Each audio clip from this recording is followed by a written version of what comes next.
தாவேக்கா கொல்லும், அது முரசொலியிலே. தாவேக்கா கொல்லும், திமுகவின் ஆணவத்தை கொல்லும்,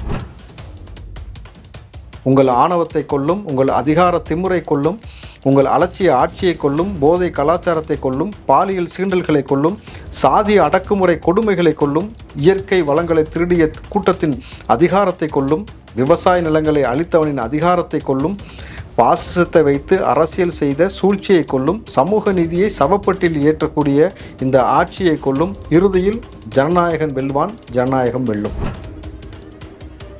எம்ஜிஆர் போல் விஜய் ஆட்சியில் உட்கார்ந்து விட்டால், எம்ஜிஆர் இருக்க வரைக்கும் திமுகவால் ஒன்றுமே செய்ய முடியலையே, அதே போல் விஜய் வந்துட்டால் விஜய் இருக்க வரைக்கும் ஒன்றுமே செய்ய முடியாதுன்றதை நீங்கள் உணர்றீங்க. ஒரே நாளில் இவங்க என்ன செய்கிறாங்கனாக்கா, ஒரு மண்டபத்தை எடுத்து எல்லா குடும்பத்தையும் அங்கே வர வச்சாலும் நம்ம பார்க்கலாம் அப்படின்னு அனுமதி கேட்குறாங்க. அதற்கும் இங்கே போதிய அனுமதி கிடைக்கல, போதிய மண்டபங்கள் கிடைக்கல. அவங்க மண்டப சார்பாக என்ன சொல்கிறாங்கன்னா, இல்லை சார் எங்களுக்கு ப்ரெஷர் கொடுக்குறாங்க. ஒரு வயது பையனை பறி கொடுத்த தாயிடம் போய் கேட்குறாங்க, அம்மா விஜய் கரூர் வரணும்னு சொல்கிறாரு, நீங்கள் அதை பற்றி என்ன நினைக்கிறீங்க? அந்த புள்ள கரூருக்கு வந்தாலும் சரி வராட்டும் சரி சரி, அந்த புள்ள ஜெயிச்சு முதலமைச்சராக வரணும். விஜய் மீது ஒருதலை காதல். யாருக்கு? அதிமுகவுக்கும் பிஜேபிக்கும். இனி நீங்கள் என்ன தான் செஞ்சாலும் சரி, நீங்கள் விஜய் அழிச்சிடலாம் ஒழிச்சிடலாம், நீ அதை அழிச்சு ஒழிச்சு மண்ணுக்குள்ளே போட்டு டிவி கேட்டதுக்கு மேலே நீ மண்ணை போட்டாலும் அதை மரமாக தான் முளைக்குமே தவிர உரமாகாது. எல்லாம் மரத்தில் ஏறுறாங்க, அணிலுன்னு சொன்னாங்கல்ல, முதல்ல மரத்தில் ஏறினது யார் தெரியுமா? திமுக காரன்.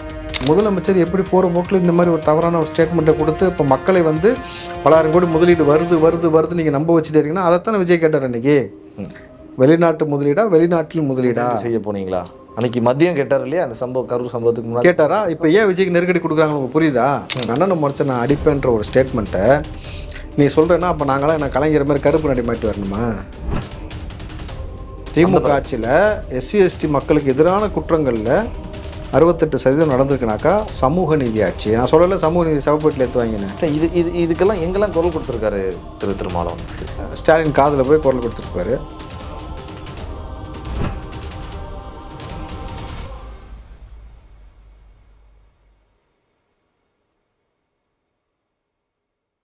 ஜாம்பவான் நேயர்களுக்கு பிரபாகரனின் அன்பு வணக்கம். இன்றைய அரசியல் அரங்கம் நிகழ்ச்சியில் நம்மோடு இணைந்திருக்கக்கூடிய சிறப்பு விருந்தினர் திரு ராவுத்தர் இப்ராஹிம் அவர்கள். வணக்கம்ண்ணா. வணக்கம் தம்பி.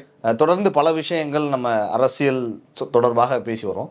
அந்த வகையில் தாவேக்கா குறித்து ஒரு பதிவு திமுகவினுடைய சமூக ஊடகங்கள், ஐடி விங் அவங்கெல்லாம் பதிவு பண்ணியிருந்தாங்க. தாவேக்கா கொல்லும், அது முரசொலியிலே. தாவேக்கா கொல்லும் அப்படின்னு ஒரு சென்டென்ஸை போட்டு திமுக தான் நிற்கும் அப்படிங்கிற மாதிரியான மீன் பண்ணுற மாதிரி போட்டிருந்தாங்கண்ணே. நீங்கள் எப்படி பார்க்குறீங்க அந்த விஷயத்தை? தாவேக்கா கொல்லுமா? ஆமாம், தாவேக்கா கொல்லும். என்ன கொல்லும்? திமுகவின் ஆணவத்தை கொல்லும்.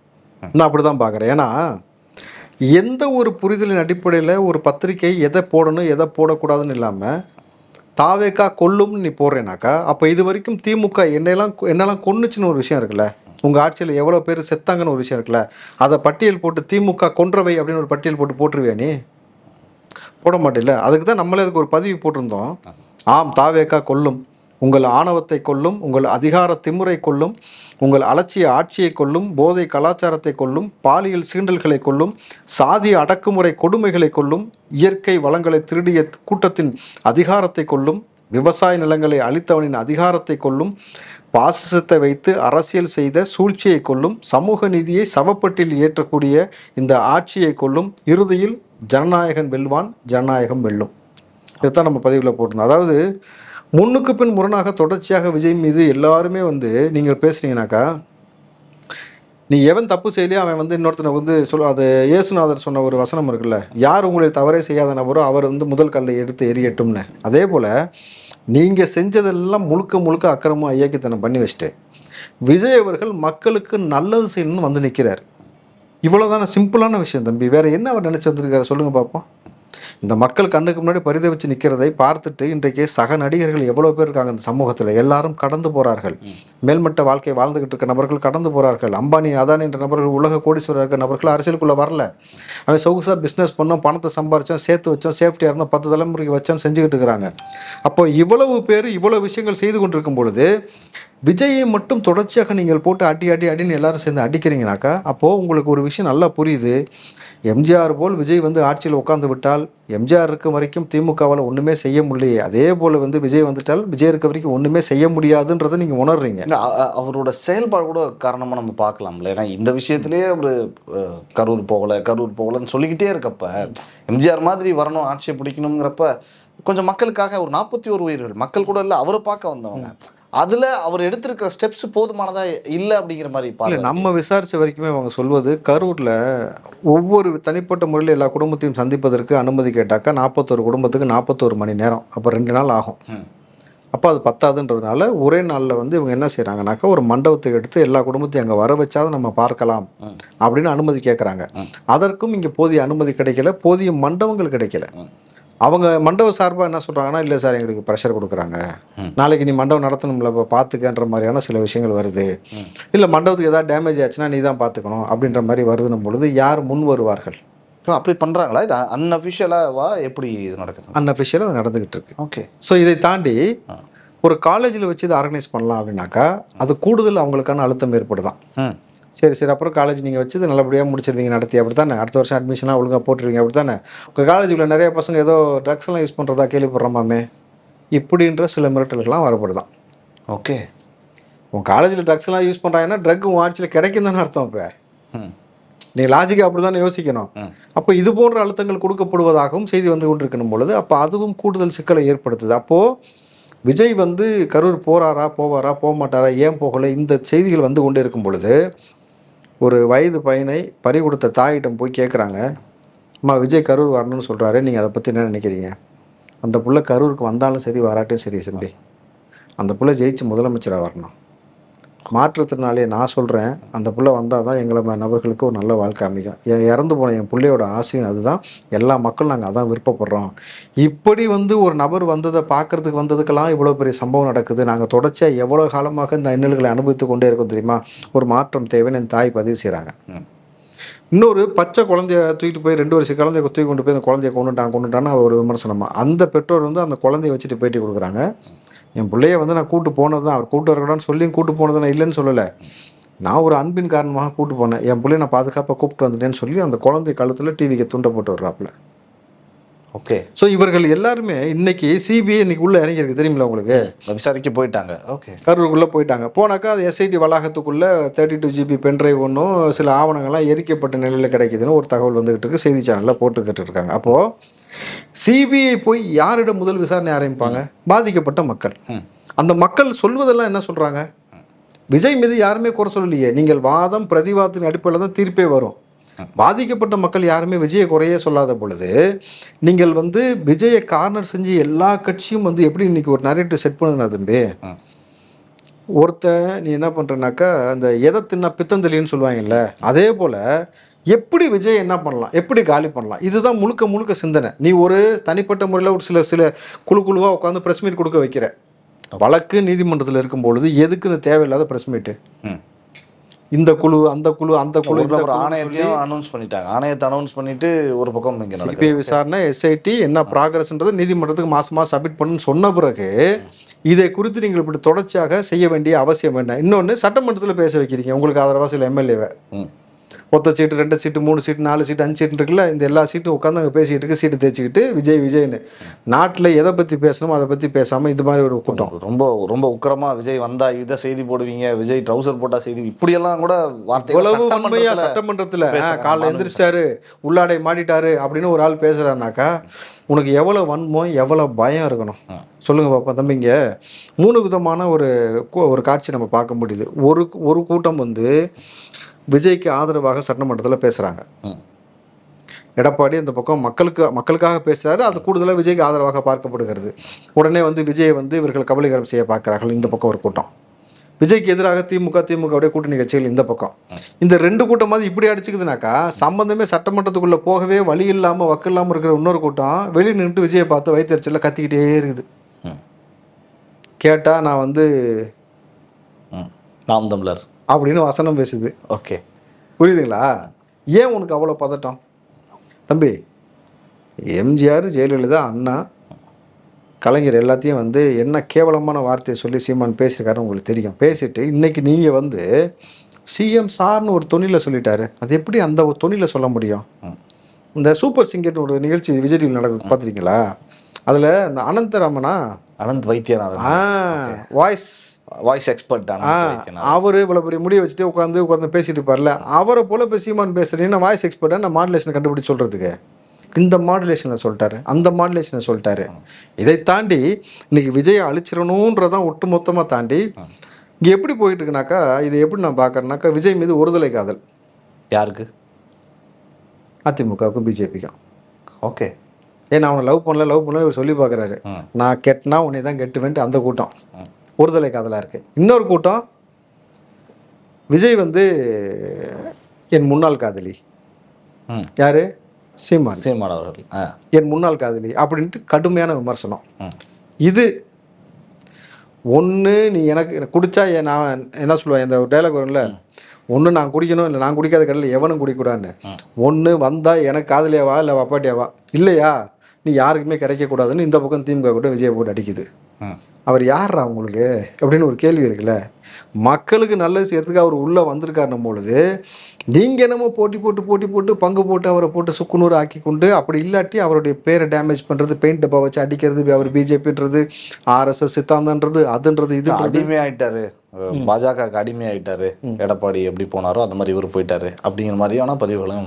மாடு 2 மாடு போட்டு ஒரு புகைப்படம் போட்டிருக்கானுங்க. ஒரு பக்கம் ஒரு மாடு வந்து எடப்பாடி, இன்னொரு பக்கம் விஜய்ன்ட்டு, மேலே வந்து பிஜேபி போட்டுச்சு அதை இழுத்துட்டு போகிற மாதிரி ஒரு புகைப்படம்லாம் போட்டிருக்கணும் பொழுது, இவ்வளவு வன்மம் நீங்கள் இவ்வளவு செஞ்சோம் 10 காசுக்கு பிரயோஜனம் போடல பாரு கரூர் மேட்ரு. ஓகே தம்பி, இங்கே இந்த சம்பவத்தில் ரொம்ப ஸ்ட்ராங்காக நின்னது கரூர் மக்கள். கரூர் மக்களுக்கு பிறகு வாரியர்ஸ் இவங்க 2 பேர் நிற்கிற வரைக்கும், நீ இதற்கு முன்பு நான் எழுதி தரேன் தம்பி, நீ திமுக இருக்கும் போதும் அதிமுக இருக்கும் பொழுதும் செந்தில் பாலாஜியோடைய கோட்டை கரூராக இருந்தது. 2026க்கு பிறகு அதை உடைக்கப்படும். அது உன் கோட்டை கிடையாது. இனிமேல் நீ என்ன வேணால் செஞ்சுக்க, நீ என்ன வேணால் ஆடு. ஏன்னா அங்கே சூஸ் பண்ணிட்டான், மக்கள் முடிவு பண்ணிட்டான். இந்த அதிகார திமிர் பிடித்த மக்கள் வந்து, இந்த அதிகார திமிர் பிடித்த ஆட்சியின் கீழே இங்கே இருக்கக்கூடியவர்களுடைய கண்ட்ரோலில் நம்ம போய் நம்ம கொத்தடிமையாக இருந்து நம்ம செத்ததெல்லாம் போதும். மாற்றத்தை கொடுக்க ஒரு புள்ள வந்திருக்கு, அந்த புள்ள கூட நம்ம நிற்கணும் அப்படின்னு அங்கே இருக்க தாய்மார்கள்லாம் பேச ஆரம்பிச்சிட்டாங்க. மக்கள் வந்து மாட்டாங்க. நம்மளுது இனி நீங்கள் என்ன தான் செஞ்சாலும் சரி, நீங்கள் விஜய் அழிச்சிடலாம், ஒழிச்சிடலாம், நீ அதை அழிச்சு ஒழிச்சு மண்ணுக்குள்ளே போட்டு டிவிக்கேன்றதுக்கு மேலே நீ மண்ணை போட்டாலும் அதை மரமாக தான் முளைக்குமே தவிர உரமாகாது. சத்தியமாக அது மரமாகும் தம்பி, உரமாகாது. திரும்ப திரும்ப முளைச்சிக்கிட்டே இருக்கும். ஏன்னா அந்த மரத்திற்கு உயிர் கொடுப்பவன் வாரியர்ஸ், பொதுமக்கள். அவங்க இருக்கிற வரைக்கும் டிவிக்கு அழிக்க முடியாது. 2ஆம் கட்ட தலைவர்கள் எல்லாம் கூட கொஞ்சம் அமைதியா இருந்தப்ப கூட தொடர்ந்து ஒரு நம்பிக்கையோட இவ்வளவு பெரிய ஒரு துக்க விஷயம் அவ்வளவுதான் டிவிக்கு அப்படின்னு பேசினப்ப கூட அந்த வாரியர்ஸுங்கிறவங்க வந்து தொடர்ந்து சோசியல் மீடியால இயங்கிக்கிட்டே இருந்தாங்க. பொதுவெளிகளில் கூட இளைஞர்கள்லாம் பண்றதையும் நம்மளால பார்க்க முடியும். எனக்கு நடந்த ஒரு சம்பவம் சொல்லணும். வாரியர்ஸ் இல்ல, காமன் பீப்புள். ஓகே, அவன் தான் வாரியர்ஸா நீ கன்வெர்ட் ஆகி நிக்கிறான். நீங்க சொல்லுங்க உங்கள்ட்ட. இல்ல, எனக்கு நடந்தது நான் சொல்லணும்னு நினைக்கிறேன். ஊடகங்கள் இதெல்லாம் தாண்டி கடந்த வாரம் நம்ம நேர்காணல் தான் நினைக்கிறேன். முடிச்சுட்டு ஊருக்கு போறப்ப என்னுடைய வண்டி புல்லட் வண்டி நின்று போச்சு. நின்று போயிட்டு தவிச்சிட்டு இருக்கேன். சண்டே அன்னைக்கு, சண்டே ஈவினிங் என்ன பண்றதுன்னு தெரியலன்றப்ப காஞ்சிபுரம்னு நினைக்கிறேன், காஞ்சிபுரத்துக்கு முன்னாடி ஒரு 8 கிலோமீட்டர் இருக்கும் ஒரு ஊர்ல ஹைவேல நின்று போனப்ப அந்த தம்பி பேர் சுரேஷ்னு நினைக்கிறேன். அவரு எந்த கட்சி என்னெல்லாம் தெரியாது. நான் வண்டி நின்று தவிச்சுக்கிட்டு இருக்கேன், மெக்கானிக்கல சண்டே கிடைக்கல அப்படின்றப்ப வந்து நின்னாப்புல என்னன்னு கேட்டாப்புல இந்த மாதிரி சொன்ன வண்டி நின்றுச்சுனேன். சரி வாங்கினேன், நான் கூப்பிட்டு போறேன் அப்படின்னாப்புல. நான் அது வரைக்கும் அவர் வண்டியில நான் பார்க்கல. ஸோ நான் அவர் வண்டி எடுத்துக்கிட்டு என்னோட புல்லட்டை டோக் பண்ணுறாருண்ணே. ஒரு 8 கிலோமீட்டர் தூரம் டோக் பண்ணி என்னை கூப்பிட்டு போகிறாரு. கூப்பிட்டு போயிட்டு அந்த ஷோரூமில் அங்கே விட்டுட்டு அன்றைக்கி க்ளோஸ்டு, செக்யூரிட்டிகிட்ட சாவிலாம் கொடுத்துட்டு வந்து நான் திரும்பி வெளியே வரப்போ அவர் வண்டி மாஸ்கில் பார்க்குற விஜய் ஃபோட்டோ இருந்தது. ஓகே, அதில் விஜய் ஃபோட்டோ இருந்ததுனால நான் கேட்டேன், சரி திருப்பி வரேன், என்னை கொண்டு போய் பஸ்ஸில் விடணும், நான் அங்கேருந்து பஸ்ஸில் வரணும். வண்டியை சர்வீஸுக்கு அங்கே விட்டாச்சு. பஸ்ஸில் நான் ஒரு வண்டியில் வரப்போ அவர்கிட்ட கேட்குறேன், என்ன தம்பி விஜய் ஃபோட்டோ டிவிக்கேவா, என்ன பதவியில் இதாக இருக்கேன்? என்ன பதவிக்காகலாம் இல்லைண்ணே. அந்த தம்பி என்கிட்ட சொன்ன வார்த்தை நான் அப்படி சொல்கிறேன், நான் பதவிக்காகலாம் இல்லைண்ணே, அண்ணனுக்காக இருக்கேன். அவ்வளோ, ஏதாவது மக்களுக்கு நல்லது செய்வார் அப்படின்னு நான் நினைக்கிறேன். அதை எங்களை சொல்கிறாரு, நாங்களும் சரிண்ணேன், அதனால தானே நான் வந்தேன் அப்படின்னு அவர் என்கிட்ட சொன்னப்போ நான், ஏன்னா எனக்கு யாருன்னு தெரியாது. ஏன்னா நீங்கள் பார்த்தீங்கன்னா திமுக கொடி போட்டுற ஒரு காருக்கோ ஒரு வண்டிக்கோ ஒருத்தருக்கு ஏதோ பிரச்சனை ஒரு 10 திமுக காரங்க வந்துருவாங்க. ஒரு அதிமுக கொடி போட்டிருந்தேன்னா ஒரு அதிமுக காரங்க வந்துருவாங்க. பிஜேபி கொடி போட்டிருந்தா கூட ஒரு 10-20 பேர் அந்த இடத்துல ஒரு பிரச்சனை அப்படின்னா உடனே அந்த கட்சிக்காரங்களாம் சேர்ந்து என்னென்னு சப்போர்ட் வந்துருவாங்க. ஆனால் யாருன்னே தெரியாத ஒருத்தருக்கு வந்து ஒரு தொண்டர் சப்போர்ட் பண்ணது அப்படிங்கிறது உண்மையிலே வாரியர்ஸை பாராட்டணும், மனமோர்ந்து பாராட்டணும். அது வந்து எப்படின்னாக்கா, இவன் அழகா சினிமா டீசரு ட்ரெய்லரு படம்னு சொல்லி கொண்டாடிட்டு கிடந்தான். அவனை நீ போய் அரசியல் பழகனே விஜய் சொல்லலை. அவர் எல்லாத்தையும் விட்டுட்டு அரசியலுக்குள்ளே வந்துட்டார். ஆட்டோமேட்டிக்காக அவன் அப்படியே அரசியலுக்குள்ளே வந்துட்டான். அதுக்கப்புறம் அவன் அரசியலை பற்றி தெரிஞ்சுக்க ஆரம்பிக்கிறான், அரசியலை பற்றி புரிதல் வருது, அரசியல் செய்திகள் எடுத்து பரிமாறுறான். முழுக்க முழுக்க விஜய் என்ன சொல்கிறாரோ விஜய் அண்டர்ஸ்டாண்ட் பண்ணிக்கிட்டான். நம்ம கண்ணுக்கு முன்னாடி இனிமேட்டு ஒரு நல்லது நடந்துச்சுன்னா அது நல்லது செஞ்சவன் நம்ம கட்சிக்காரனாக இருக்கணும்னு விஜய் சொன்னார். ஓகே, அந்த ஒரே விஷயத்த மைண்டில் எடுத்துக்கிட்டான். நம்மளால் என்ன முடியுதோ, நம்மளால் என்ன சின்ன சின்ன விஷயங்கள் முடியுதோ, ஒரு முள் அங்கே கிடக்கா இடைஞ்சல அதை எடுத்து நம்ம ஓரம் போடுவோமா, அது நம்மளாக இருக்கணும் அப்படின்னு செய்கிறான்ல. இந்த பண்பு, இந்த அரசியல் புரிதலை ஏற்படுத்தி வைச்ச பெருமை வந்து விஜய்க்கு சேரும். அதை வந்து ஒருத்தர் செய்கிறான் பாருங்க மனதார. அதுக்கு முன்னாடி வரைக்கும் அவன் செஞ்சதுன்றது வேற தம்பி. இப்போ இந்த கோட்பாடுக்குள்ளே வந்துட்டான்ல, இந்த மாற்றத்தை நம்ம எதிர்பார்க்குறோம். இன்னைக்கு ஒரு வெளிநாட்டில் ஒரு குறிப்பிட்ட நாடுல போய் எப்படி தற்கூரி அப்படின்னு சொல்றப்ப அந்த வார்த்தைக்கும் இந்த தம்பியினோட நடவடிக்கைகளுக்கும் பேச்சுக்கும் பொருத்தமா இல்லை தம்பி. எவங்கிட்ட தர்க்க ரீதியான வாதம் பண்ணுவதற்கு விஷயம் இல்லையோ அவன் முட்டாள்தனமாக அவன் வந்து என்ன பண்ணுவான்னா அவதூறை எடுத்து பரப்புவான், இல்லாட்டி இந்த மாதிரி அடுத்தவங்கள தற்கூரின்னு சொல்ல ஆரம்பிச்சிருவான். அப்படித்தான் வந்து இன்னைக்கு டிவிக்கு இருக்கக்கூடிய வாரியர்ஸ் எல்லாம் தற்கூரின்றீங்க. நான் முதல்ல மரத்தில் ஏறினது யார் தெரியுமா? அந்த காணொலி வச்சிருக்கேன். ஓகே, எல்லாம் மரத்தில் ஏறுறாங்க, அணில்னு சொன்னாங்கல்ல. முதல்ல மரத்தில் ஏறினது யார் தெரியுமா? திமுக காரன். ஓ, நம்ம கட்சிக்காக என்ன வேணாலும் செய்வீங்கன்னு எனக்கு தெரியும், ரொம்ப தேங்க்ஸு, கொஞ்சம் தயவு செஞ்சு மேலேருந்து இறங்குங்க, மரத்தை விட்டு இறங்குங்கன்னு ஸ்டாலின் சொல்கிறாரு. அப்போது முதல்ல இந்த கலாச்சாரத்தை ஆரம்பித்து வச்சது யார்? நான் அன்றைக்கே நம்ம பேசும்போது சொன்னேன், மரத்தில் ஏறினவங்களாம் டிவிக்கு காரணம் ஒன்று தெரியுமான்னு நான் அன்றைக்கே நம்ம பேசும்போது சொன்னோம். அவன் வந்து திமுக காரனா மேலே ஏறி உட்காந்து அவதூறை பரப்புவதற்கு அந்த வேலையை செஞ்சுருக்கலாம். அப்போ அந்த கலாச்சாரத்தை உருவாக்கி வச்சது நீங்கள் உருவாக்கி வச்சுட்டு முழுக்க இங்கே எல்லாமே என்ன தம்பி, ரொம்ப பேசிக்கான ஒரு விஷயம். விஜய் அரசியலுக்கு வர வேண்டிய அவசியம் என்ன இருக்கிறது? எல்லா நடிகரும் கடந்து போனது போல் போயிருக்கலாம்ல. ஓகே, சில கொள்கைகளை உள்வாங்கும் பொழுது தலைவர்களுக்கு சில விஷயம் புரியும். தனியாக தான் இந்த உலகத்தில் பிறந்தேன், ஒன்றுமே இல்லாமல் தான் பிறந்தேன், திரும்பி இந்த பூமிக்கு நம்ம உடலை ஒப்படைச்சிட்டு தான் போக போகிறோம், ஒன்றுமே இல்லாமல் தான் போக போகிறோம், சம்பாரிச்சதை எதையும் எடுத்துகிட்டு போகிறதில்ல. உனக்கு கொடுக்கப்படக்கூடிய செல்வம் உன்னால் பிறருக்கு கொடுக்கப்படுவதற்காகவே உனக்கு கொடுக்கப்படுகிறது. உன்னால் அந்த நன்மையை சம்பாரித்து கொள்வதற்கான ஒரு வாய்ப்பை ஏற்படுத்தி கொடுப்பதுன்றதை உணர்ந்த பிறகு நம்ம சம்பாரிச்சிட்டோம், போதிய அளவுக்கு எல்லாத்தையும் பார்த்துட்டோம், இதற்கு மேலே அந்த மக்களுக்கு நல்லது செய்யணுன்ற ஒரே ஒரு நோக்கத்தில் உள்ளே வரும்பொழுது நம்மளாம் நல்லா இங்கே உண்டு கொளுத்துக்கிட்டு இருக்க பெருச்சாலைங்களுக்கெல்லாம் ஒரு பதட்டம் ஏற்படுது. ஒரு நல்லவன் உள்ளே வந்துட்டால் நம்ம வந்து இதுக்கு மேலே வந்து கண்ட இடத்துல வாய் வச்சு எதையும் செய்ய முடியாத ஒரு சூழல் உருவாகும். அதை தாண்டி இளைஞர்கள் எவ்வளவு மோசமான ஒரு போதை கலாச்சாரம் இருக்கும் பொழுது அவன் அரசியலை பழகிறான், அரசியலை பற்றி பேசுகிறான். இந்த தெளிவு ஏற்பட்டால் நாளைக்கு கேள்வி கேட்பான். கேள்வி கேட்டால் நம்ம வழியாக வாரிசு அரசியல் செய்ய முடியாது, இங்கே வந்து ஊழல் செய்ய முடியாது, கனிம வள திருடு எதையுமே செய்ய முடியாத ஒரு சூழல் ஏற்படும் பொழுது ஒரு பதட்டம் ஏற்படுகிறது. அப்போது இவரை அழிக்கணும், அதுக்கு என்ன பண்ணணும்? அதுக்கு என்னெல்லாம் பண்ணணுமோ பண்ணுறாங்க. அவரை மொத்தத்தில் இங்கேருந்து அழிச்சிடணும் விஜயை. இது சாத்தியமா? நான் கேட்குறேன். தமிழ்நாட்டில் நீ விஜய்ன்ற ஒரு நபரை வந்து நீ அழிச்சிட்டு போகிற அளவுக்கு அவர் தனியால முதல்ல கோடி பேருக்கு மேலே கூட இருக்கிறான். இன்றைக்கி வந்து பொதுமக்களும் உள்ளே கூட இருக்கிறாங்க, நம்மளை போன்ற நபர்கள்லாம் இருக்கிறோம். இன்றைக்கி நீ அவரை எந்த விஷயத்தில் தொட்டாலும் சரி உங்களுக்கு அதற்கான பதிலடி கிடைக்கப்படும். நம்ம இந்த அரசியல் வரலாற்றில் இது வரைக்கும் வீட்டில் கிளம்புனதுலேருந்து ஒரு இடத்துக்கு போகிற வரைக்கும் யாருக்குமே லைவ் போடல தம்பி. இன்னும் சொல்ல போனால் ஆட்சியில் இருக்க நபர்களுக்கு லைவ் போடல. ஓகே, அதிகாரத்தில் இருக்கிறவங்களுக்கு கூட லைவ் போடல. அவன் உன்னை கன்சிடரே பண்ணல. ரெண்டாவது உன்னை பற்றி பேசின வியூஸும் போக மாட்டேங்குதான். அதில் கூடுதல் வேடிக்கையாக தான் யாருமே உன்னை பார்க்க தயாராக இல்லை.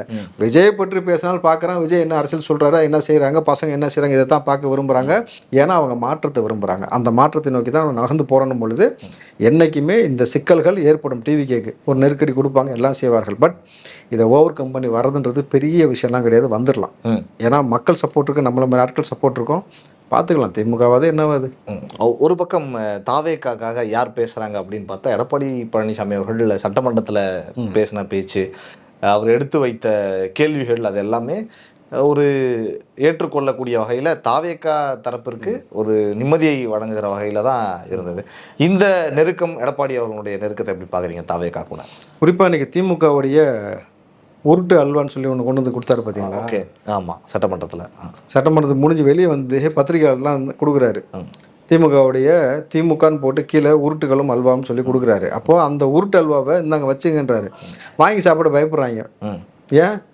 திமுக பேர் இருக்குது, வாங்கி சாப்பிட்டு இதாக ஆயிடுச்சுன்னா.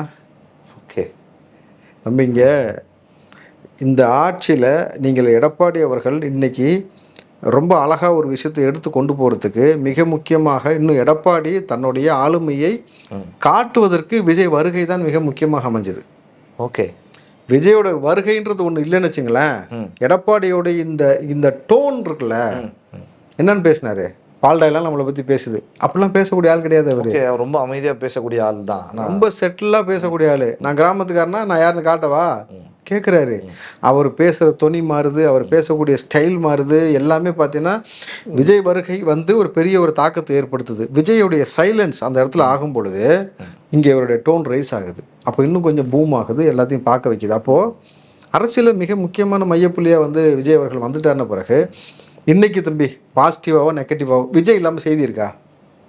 ஓகே, எந்த விவாதங்களும் கிடையாது. மெயின் ஸ்ட்ரீம் மீடியாவிலேருந்து டீ கடை வரைக்கும் இன்னைக்கு விஜய் தான் விவாதம் பண்ணலாம். 15,000 கோடி வந்து ஃபாக்ஸ்கான் நிறுவனம் வந்து முதலீடு செஞ்சுருக்குன்னு இங்கே அரசு தரப்பில் சொல்லப்படுது.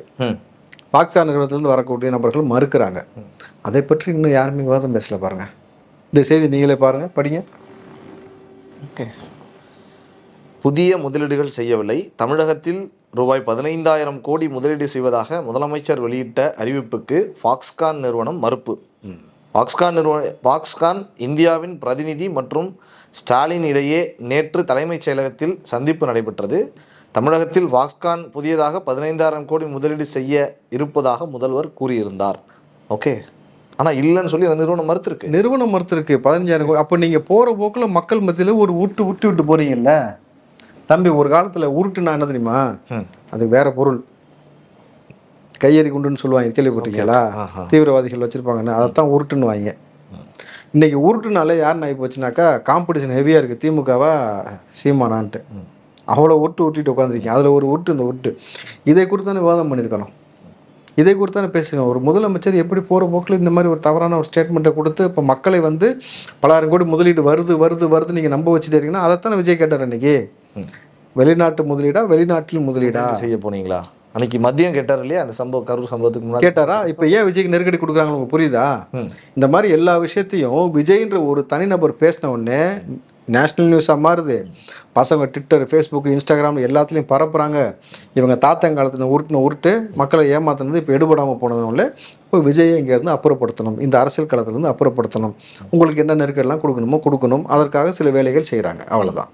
விஜய் அவர்களும் தன்னுடைய நடவடிக்கைகளில் இந்த மாதிரி இருக்கிறப்ப ஒரே விஷயம் நடந்திருக்கு அப்படிங்கிறதுக்காக இந்த இழப்புலேயே முடங்கி கிடக்கலாமா? வீட்டில் ஒரு துக்க சம்பவம் நடக்குது அப்படிங்கிறதுக்காக வேறு எந்த பணிகளிலும் ஈடுபடாமல் ரொம்ப சைலண்ட்டாக இருக்கிறது அப்படிங்கிறது பின்னோக்கி கொண்டு போயிடாதா தாவேக்காவையும் விஜய் அவர்களையும்? அதாவது விஜய் அவர்கள் எந்த பணியும் செய்யாமலாம் இல்லை. அவர் அடுத்த கட்டமாக ஒரு டீம் ஃபார்ம் பண்ணுறதுக்கான வேலையை பார்க்குறாங்க, எல்லாம் செய்கிறாங்க. விஜயை சார்ந்து இருக்கக்கூடிய நபர்கள் இருக்காங்களே, 2ஆம் கட்ட தலைவர்கள், 2ஆம் கட்ட கட்சியில் இருக்கக்கூடிய பிற நபர்கள் இருக்காங்களே, ஊடகத்தில் பேசக்கூடிய செய்தி தொடர்பாளர்கள் இருந்து அவங்க எல்லாம் இன்னும் ஏன் வெளியில் வரல? இந்த கேள்வி தான் இன்றைக்கி பிரதானமாக எழுப்பப்படுகிறது. ஓகே, எல்லாருமே அதான் கேட்குறாங்க. அதே தான் கேள்வியை தான் நானும் வைக்கிறேன். பட் அவங்க விஜய் அவர்கள் அப்படி இருக்காருன்னா இவங்களாவது செயல்படணும்ல. விஜய் 2ஆம் கட்ட தலைவர்களை என்ன மாதிரி உருவாக்கலாம், அடுத்த கட்டமாக ஒரு 20 பேர் உள்ள சேர்க்கறதுக்கான வேலை யாரெல்லாம் சேர்க்கலாம், கரூருக்கு போகிறதுக்கான வேலை என்ன நடந்து கொண்டு இருக்கிறது, அந்த 20 லட்சம் பணத்தை கொடுக்கறதுக்கான வேலை நடக்குது, அடுத்த கட்டமாக சுற்றுப்பயணம் நம்ம போகிறது, இந்த மாதிரி சிக்கல் ஏற்பட்டுச்சுன்னா பேசாமல் இப்போ ஹெலிகாப்டர் தனியாக வாடகைக்கு எடுத்து ப்ரைவேட்டாக எப்படி ஜெட் போகிறாரு அந்த மாதிரி ஹெலிகாப்டர் எடுத்து குறிப்பிட்ட ஸ்பாட்டில் போய் இறங்குறதுக்கான வேலை செஞ்சு அங்கேருந்து காரில் ட்ராவல் பண்ணலாமா, இதை குறித்து தெளிவான ஒரு ஆய்வில் அவர் உட்காந்துருக்காரு. பட் இந்த 2ஆம் கட்ட தலைவர்கள் இங்கே அட்ரஸ் பண்ணாமல் அமைதியாக இருக்கிறதா இன்றைக்கி ஊடகத்தில் பேசும் பொருளாக மாறி இருக்கு. ஏன் யாருமே வந்து அடுத்தடுத்து பேசலை? யாருமே பேசினாலுமே தொட்டும் தொடாம ஒரு அப்படி பேசுறது அப்படிங்கிறது அவங்களுக்கு மீதான நம்பிக்கையை குறைச்சிடாதானே கேட்குறாங்க. இன்னைக்கு இந்த விஷயத்துல லேகா இருக்கு. ஆனால் வந்து இங்கே எல்லாருமே பார்க்குறது விஜய் அவர்கள் தான். அவர் வந்து இதை சரி செஞ்சு இந்த சிஸ்டம் அழகாக திருப்பி ஒரு விஷயத்தை அவர் மாற்றி அவரை வந்து இதை எடுத்து கொண்டு போனாதான் அவருடைய சுய சிந்தனையின் பேரில் அவர் எடுக்கக்கூடிய முடிவின் அடிப்படையில் ஒவ்வொரு விஷயம் நகர்ந்து போச்சுனாக்கா கட்சிக்கு பெரிய வளர்ச்சி.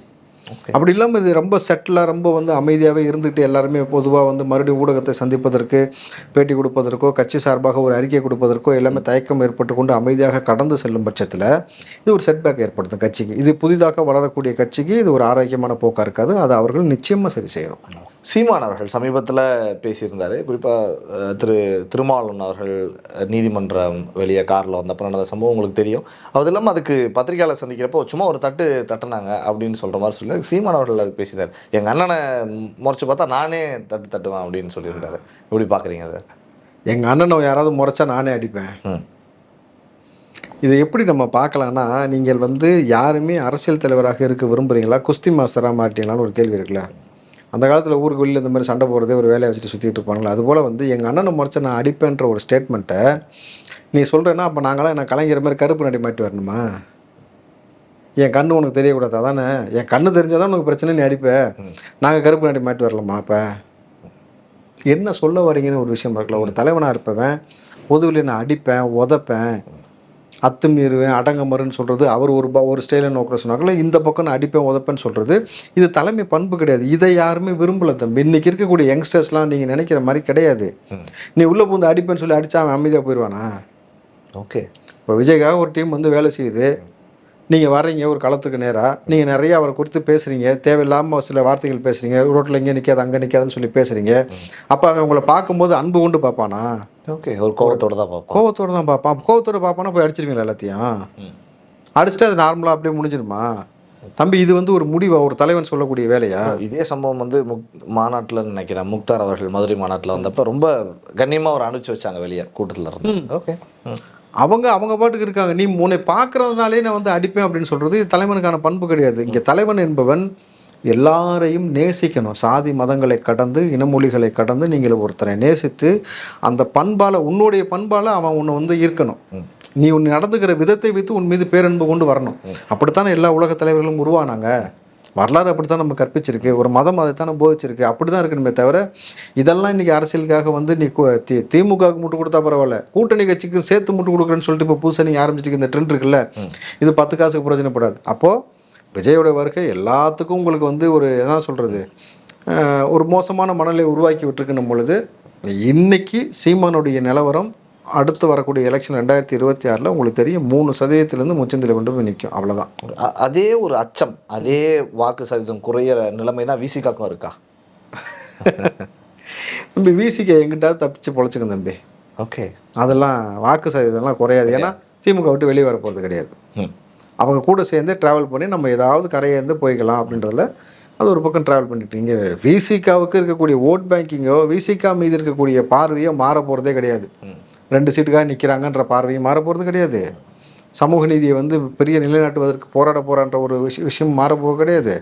அண்ணனை வந்து எப்படி பார்த்தாங்கன்னா ஒரு காலத்தில் இவரை ஒரு புரட்சியாளராக, இந்த மக்கள் விளிம்பு நிலை மக்களுக்கான போராளியாக பார்த்தாங்க. இன்றைக்கி அண்ணன் திருமாவை அப்படி பார்க்கக்கூடிய நிலைமை இல்லைன்னும் பொழுது யார் ஒருவன் தன்னுடைய சுயத்தன்மையை இழக்கிறானோ, யார் தனக்காக கட்சி வச்சுருக்கோன்ற கோட்பாடெல்லாம் மறந்துட்டு இன்னொரு கட்சிக்காக வேலை செய்கிறானோ அவனுடைய சித்தாந்தம் நீர்த்து போயிடும். நீங்கள் உங்கள் சித்தாந்தம் நீர்த்து போயிட்டாலும் நீங்கள் நீர்த்து போயிடுவீங்க. இன்றைக்கி அப்படித்தான் நாம் தமிழோட சித்தாந்தமும் சரி, விடுதலை சிறுத்தையோட சித்தாந்தம் சரி நீர்த்து கொண்டே வருகிறது. இங்கே எந்த சித்தாந்தம் மேலோங்கி இருக்குது சொல்லுங்கள் பார்ப்போம். ஓகே, அதிகார திமிரில் நம்ம என்ன வேணால் ஆடலாம், எவ்வளோ விஷயத்தை வேணால் மடைமாற்றலாம், பணத்தை வைத்து நீதிமன்றத்திற்கு சென்று எப்படி வேணாலும் நம்ம வாதிட்டு நம்ம வந்து வென்று காட்டலாம். இங்கே நம்ம தான் இனிமேட்டு வழி வழியாக ஆளணும், நம்ம தான் வழி வழியாக வந்து இந்த நாட்டை வந்து கையகப்படுத்தி வச்சுக்கணுன்ற ஒரு சித்தாந்தம் மட்டும்தான் இப்போ போய்கிட்டு இருக்கு. அதை உடைக்கிறது தான் இங்கே ஒரு ஆள் உள்ளே வந்திருக்காரு. அதனால தான் இவ்வளோ பேர் பதட்டப்படுறீங்க. திரும்பவும் நான் தான் சொல்கிறேன், ஒரு கொடியில் பூத்த மலராக இருந்த எம்ஜிஆரை நீங்கள் பகைச்சிக்கிட்டீங்க, உங்களுக்கு அவர் ஆப்படிச்சார் திமுகவுக்கு. கலைஞர், புரட்சி கலைஞர் விஜயகாந்த்னு பேரை வச்சுட்டார். கலைஞர் மீது இருக்கப்பட்டுல அவர் அடிச்சிங்க, சட்டமன்றத்துக்குள்ளே வரவிடாமல் செஞ்சார். இப்போ நீங்கள் விஜய் அடிக்கிறீங்க, என்ன நிலைமைக்கு ஆக போகிறீங்கன்னு மட்டும் வெயிட் பண்ணி பாருங்கள் 2026. அதுக்கப்புறம் திமுக கூப்பில் தான் இருக்கும். நீங்கள் வேணால் பாருங்கள். நம்ம இன்னொரு செய்தி, SC/ST மக்களுக்கு எதிரான குற்றங்கள் 3 ஆண்டுகளில் 68% அதிகரிப்பு. ஓகே, 100ல் 68% ஃபர்ஸ்ட் கிளாஸில் மெரிட்டில் வந்திருக்காங்க. இந்த 3 வருஷத்தில் திமுக ஆட்சியில் SC/ST மக்களுக்கு எதிரான குற்றங்களில் 68% நடந்திருக்குனாக்கா சமூக நீதி ஆட்சி. நான் சொல்லலை சமூக நீதி சவப்பேட்டில் ஏற்றுவாங்கன்னு. இதுக்கெல்லாம் எங்கெல்லாம் குரல் கொடுத்துருக்காரு திருமாவளவன் அவர்கள்? ஸ்டாலின் காதில் போய் குரல் கொடுத்துருப்பாரு, சொல்லியிருப்பார். உங்களுக்கு வெளியில் தெரியாது. நீங்கள் அப்படி தான் பார்க்கணும். வேறு எங்கே பேசியிருக்காரு சொல்லுங்கள்.